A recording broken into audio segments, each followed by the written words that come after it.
شغل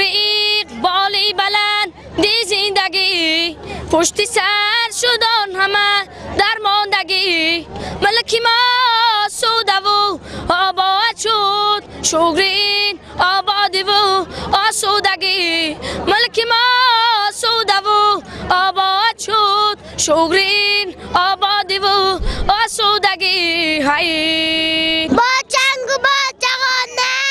نوروز میرسد باز بر آستان خانه نوروز میرسد باز گل ریز میشود باز صحرا و کوه دامن با صوت و با ترانه نوروز میرسد باز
عید نوروز مبارک عید نوروز مبارک عید فیروز مبارک سمنک در جوش ما کفچه زنیم دیگران در خاک ما دفچه زنیم. باعث افتخار است که در تمام جمهوری نوروز را همچون روز نوروز جهانی جشن میگیرند و ما آموزگاران ناحیه بخش هم این عید